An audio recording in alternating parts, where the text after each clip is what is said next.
Minecraft Skyblock here on Cosmic Sky has finally reset once again. I was a little bit late to the reset due to vacation, but otherwise we are here. To start out, we are going to be opening up a sponsored item from the admins. The big 250 is what we're going to be opening, and I am giving away one of these in my Discord server, which I usually do a lot of giveaways. So if you do miss out on this one, a lot of them will be happening throughout the weeks of Cosmic Sky being up this map. So make sure to join my Discord. But we're gonna go ahead, open up the big 250 for July 4th, see what we get for our random item here, and then we get all of this loot here to start out. And what do we get? We get a Lost Wasteland adventure map. Okay, I will definitely need that because I am a little behind and a lot of people have those already, but you know, it is what it is. We got some XP, a pet box, which will speedrun, and we got Farmer Bob. All right, 2 cosmic crates, 2 bundles. There's gonna be a lot to open. We'll slowly open all of this. If you are enjoying the video so far, make sure to leave a like on the video. I'd appreciate it a lot. Let's go ahead, open up the first CC, see what we get. We're gonna get a lot of loot that we're gonna have to go through, but it's gonna be very useful. And they did change the adventures, which I'm gonna have to update my resource pack at some point because a lot of the things may not be up to date. It's apparently Living Grove. Oh, we got 2 bundles. Okay, that's good. But yeah, they updated the first adventure. It's no longer Abandoned Ruins. It is now called Living Grove, I believe, which is quite interesting, to be fair. Got a lot of random slots we can get. We got a total of 30. Oh my gosh, that is gonna go a long way. Random bots we can get as well that are gonna come in clutch for getting some automation started on our island soon. I know there's a lot of openings so far, but that is kind of the gist of the start of the map. Can we get some rabbits? Oh, we got spiders though. Okay, I'm actually not complaining because we will need those, and they're like the highest tier I think we could have gotten from that, so that was a good pull. All right, CC number 2, let's go ahead, see what we get. I also don't know what this is. Oh, it's just a cosmetic pet. Okay, never mind. I was gonna say it might be good. All right, what are we getting? We got a random catalyst for stone. So these are like very good if you're making god sets. We could get like a very good catalyst or a very bad one. Okay, we got some rabbit spawners. I'll take that. Getting a big boost off the start. You love to see it. We got some wheat seeds. Okay, that is good because we can start farming way quicker, which is gonna be good. So what I'm gonna do is quickly run through all these bundles because it's gonna take a while. If I get anything interesting, I will mention it, but I'll just keep going through all this loot and give an update after. Okay, so I opened a loot box and I actually won a cosmic crate from that. I'm actually kind of surprised because I never have done that in a long time. And I got also a +1 max gem, which is quite insane as well. We may even open that. I've been organizing all my PVs, putting certain kind of things in certain PVs. There's also new types of nodes as well. We got diorite, which is crazy. A lot of new changes that I'm just not aware of at all. I still got a little bit more bundles, and then we'll open up that CC that we got as well. There is so much loot we have to open. All right, I've gone through everything. We're gonna go ahead and open up this Easter crate, or CC. I was not expecting to pull this, I'm gonna be honest. Ooh, we got skill tokens. I actually need those, so I'm actually very excited for that. And we got a trash talk toolbox. So I think what I'm gonna do is just go through everything, and then I'll give an update after because we have a lot of loot to go through. So I'll give an update here in a moment.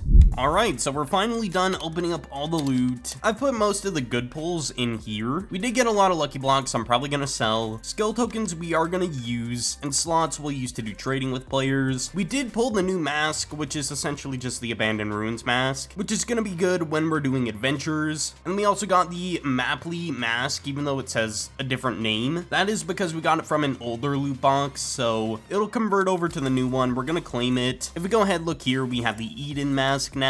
They all usually transfer over if it's a different name. We also got some catalysts here for Fairy, which we will be working towards at some point on our set. And we also got a good chest plate as well that we're gonna be using. Let's claim the mask. There we go. I also did not claim my Celestial kit, which I probably should have done a while ago, but you know, it is what it is. But everything is organized in my PVs, as you can see. Like, I kind of have it organized. We have a lot of loot to go through for making our armor set at some point. There is a lot to do. do. We can finally create our island though, which is amazing. We can get started on our island, and I don't think I'm gonna be moving things down to the bottom of the world this time around, because it's kind of a hassle to get things going. And the skill tokens we are gonna go ahead and redeem, go into skills, and we do want to invest in our island skills, get those up. I don't know if fly is easy to obtain. It still is. Need 6 skill tokens and galactic rank. We're just gonna go all in on this, just because I want to get fly at some point here. I don't know how much it is to get skill tokens right now, but it looks like it's quite a lot. They don't seem like an easy task, that is for sure. Okay, so what I've done is I've built a bridge all the way over to this island. I think we're good now with that. It took a little bit to figure out how I want all this to look, because some of the wood is facing a wrong way, but you know, it is what it is. It looks decent enough. We're gonna go to shop, go to natural blocks, buy some grass, and we're gonna just fill all this in. We can get some tilled land as well. I just don't want the farm to be here. I think we'll make like a separate island for our farms, because if we turn on chunks here, I would like it to be maybe over here, just a little farm island. So I've come to the realization we can't even do that right now. We have to actually build it over here, because we don't have much room to work with overall. I keep forgetting about that our island expands over time. And also a new thing that happened on the server is whenever you log in for the first time, you get tools to start with, which I find is a huge improvement for the quality of life for new players, just so they have tools to start with. I find that as a huge improvement overall, so we don't have to actually go out of our way to make them. If we go ahead and do /island farming, we are going to start working on our farming. We need to get our level up to level 2 so we can start doing sweet berries, but we can instantly start using the wheat seeds that we got, and we can use the hoe that we have here to till the land. Eventually we'll make this a bigger island, and that's gonna be that. But everything else will be farmland, so this looks good. I like this a lot. We just need to get water. Let's go into shop, buy a water bucket, see where we can place it. I think we can just put it here. I'm gonna get a slab just to make it a little bit easier to deal with for the water and not stepping in it and falling in it. So there we go. We got this going. We can start placing all the seeds in, and I might even make multiple layers on this island, like have islands floating upwards for each layer of crop type. That seems like a good idea. And then I think we'll just kind of expand our main area a little bit for chest storage, just so we have some to work with. We might as well, because not everything needs to be in our PVs, I feel like, except for our main valuables. That would make sense. And if we take a look here, Island Slayer, we need to start working towards chickens, which we do have the rabbit spawners already. Yeah, we got 3 of them. So I guess we'll put them on the main island for now. And that reminds me, since we're setting up the spawners, we definitely need to go ahead and put on my alt account to where it can render in this area to spawn the rabbits constantly. And it's gonna be right here where we spawn in at on our island. So I'm gonna go ahead and set that up really quickly. So I got the alt put in place. It's gonna be floating in its spot, depending on where our island spawn is. So it's gonna kind of just sit here the whole time until we have to move it at any point, just because of how the way I have it set up. But either way, the wheat is growing. We can go ahead and start farming it, and as you can see, of course, we still have the progression bar where it kind of just doesn't farm it until you break it fully above the hotbar. And you can of course advance on that with enchants and just upgrading your hoe to make it go quicker. You can get more buffs and so on. It's very, very useful to grind out these tools that you get off of the start. But if we take a look at island farming, we have already gotten a decent bit into it. We're 20 out of the 50 done towards sweet berries. We just need to get up to level 2. And in that time period of me setting up the alts, our rabbits have been spawning in. We're at 6-7. I'm never doing that again. But you get the point. We have had rabbits spawn in, and I'm not actually going to use the Slayer sword. I just never use it. I kind of use my rank kits. I did get the one off the alt account since it has galactic, but we are going to go ahead and claim these, just get some extra loot and the armor and whatnot. The reason I use the kit sword is because you get looting 1, which is like the only way to get it unless you get a higher tier from like loot boxes or whatnot. So it's really good to use this sword if you want more items to make more money. For now, I'm going to use the looting sword. We'll keep this in our PV for the time being. So now we're going to start going ahead and killing these rabbits, get up a little bit on our island XP, as well, of course, getting up towards the chickens. So what I'm currently doing is tinkering all these books to get some XP back, and we're going to keep a sharpness and a smite 4. We also put some on on our sword for our island. We're gonna keep these two because we're gonna do a kit that I have unlocked a while back. We have these kits right here, the sky kits. They changed how they work. They used to be like chain, iron, diamond, and then now they have the extractor kit, which I already claimed. I don't really do extractions too often. It's a new feature. But essentially for these three kits, it was in that order. Now you can actually choose the type you want and claim them at any time except for the higher tiers when they actually unlock. So like irons in 11 days, diamonds in 25. So we can just claim these kits. And we got protection 4 already. Like we already have a full protection 3 set. We got really lucky there with the armor. So we might as well just use that. And if I want to remove any of the enchants, I can, and I can keep all the sockets. That was a really good pull. But the whole point of this axe is really to just take off these gems for me personally. So we already have a socketed axe for custom enchants. And then I just kind of tinker them unless they're like maxed out. That's just kind of how I do things. And we will go ahead and actually anvil sharpness and smite onto this to get it to level 4 for now. And it already came with Unbreaking 3, which is amazing. But now we have full protection 3. We need to get protection 4 and at least Unbreaking 2 on all our gear. And I'm gonna actually show off my showcase, which I don't think has changed too much from the standard adventure set. This works for all adventure tiers right here. You can pause the video if you want to take a look at all this. Depending on how many sockets you have, you can adjust it to your liking. But these are the enchants you kind of want for a adventure set. So I kind of use my showcase as a way to remember what I need to do to build a set. All right, we'll farm some crops. Can we hit sweet berries? That is the real question. Okay, we didn't hit it. We need 10 more to grow. And we're almost at 50% of the way to level 2. So we're getting up there. For now, this is our current set. It looks all right. Angelic's not supposed to be on the helmet for my liking, but it's kind of what comes with the set anyways. And we got more S kits or sky kits to claim. But yeah, if we go to the sky kits, we can claim Ironbound now and just use it. And we got protection 4 leggings. Let's go. I just gotta look through this gear and see if we got anything else good. I am gonna keep for PvP purposes this sword because it's already got a lot of sockets. So we'll keep it in our PV1 for now. And we can go ahead and finish up our farming here to get to these sweet berries. We just have to get island level 2 now to actually fully unlock it. So we're basically done with wheat for the time being. Okay, we'll claim the last kit and we got overload 3. Okay, and angelic 4 and last stand 4. Oh my gosh, there's a lot of good gems here. I think we'll just remove them and then slowly dust them down over time, I think is the plan. Those were some good gems that I'm definitely gonna need. So the way you can tell if this is a maxed out gem is if it's bold on the name, but if you have my texture pack, you can quite literally tell just by the outline if it's maxed or +1 maxed, which is insane. Unfortunately, none of the gear actually had good protection, but you know, that's how it goes. And then we're gonna open up this +1 max gem that we got earlier in the video. We're gonna open this. This could be insane or really bad, and we got Death's Touch 4. This is a good PvP gem. So I did an automatic bid, and we're gonna trade this guy. They're gonna buy it for 15 slots overall. This gem here, the +1 max for Death's Touch 4. 15 slots is not bad. I'll take it. I don't really know if that's a good deal, but realistically, I just kind of need to get rid of it because I'm not a PvPer, and I know PvPers will buy them at the end of the day. But now we have 60 slot tickets, which are pretty good to use for selling for just straight up cash. Take a look here and look at the slot market. You can see 100,000 for one, so I can just sell them for cash when I need them. To be sold for cash, of course. While we're trying to farm out more island XP, we're gonna open up these perfect gems, see if we get anything good from these or not. I don't really expect too much. Oh, we got Gears 3. Oh my gosh, and Anti-Axe 4. No way. So Gears 3 is like speed, which is insane, and every level you get one more level of speed on the potion effect, which is insane. So you can get up to 4 with the +1. So if we look on Auction House, I just pulled a Gears 3, 4 million someone's trying to sell it for. Gears 2 on its own is literally 800,000 roughly. We just pulled an insane gem. Oh my gosh. I'm actually so hyped about that. Now we have major gems, which are still really good. We got Heavy Tank and Iron Will Potion Block. Oh my gosh. So Heavy Tank we're definitely keeping for our set. Potion Block, there's probably too much in the economy to where it's even worth selling. The thing is with Well-Fed, you want at least Well-Fed 2 minimum if you can't get any at all. So we're gonna hold on to it for now. Basically gives you more saturation when you eat food, and we're gonna start dusting down some of our enchants if we can. So I'm taking a look at the enchants on our current set, and I think we're just gonna try and get Anti-Sword and Anti-Axe before Enlighted, because we haven't even gotten it yet. So we're gonna use our helmet, we're gonna grab a socket scroll to protect our socket if it does have a enchant break, break, there's the chance a socket can break after that. So you always want to put a socket scroll on to protect it. So we're gonna go ahead, go here, we're gonna try and apply this, please, and we got it. Let's go. And then we're gonna go in PV3, try and apply this 75% heroic, and it failed. That is so bad. But we do have a lot of these socket packs that we can just keep applying until we get that to apply. So we're not really in shambles, and we can just keep going ahead and doing this for all our gear. Just need to do the helmet and the chest plate really quickly. Okay, so we need to get a godly socket on here. We have one last chance here. Come on. It did not work. So it's the only socket we're missing on our helmet. We'll get that eventually. And on our axe, we're definitely gonna have to get a godly socket as well. So those are the only sockets we're missing. 2 godly sockets overall. And we can use the spare ones on our tools whenever we need them, which is good. I'm really wanting to do the gears 3 and see if we fail it or actually apply it. So we're gonna go ahead, take the risk on the gears 3. Let's dust it down first. Put a socket scroll on. Here we go. Please apply. It applied. Let's go. Gears 3. I am so hyped about that. And then while we're at it, we'll go ahead, try and apply Shadow Step. Come on. There we go. So the next gem we're gonna work on is the Well-Fed gem here. And the reason we're working on that is because it's actually really good for that saturation. We do have a socket scroll for our leggings, and I believe it goes on the leggings. Unfortunately, it is not level 3, but we did apply it, which is good. But we should be able to hit Island level 2 here. There we go. Island level 2. So we should have sweet berries ready for next video. That is amazing. We've made a lot of progress so far, a lot of opening a loot today. Thank you all so much for watching today's video. I do appreciate all the support, and I will see you all in the next one.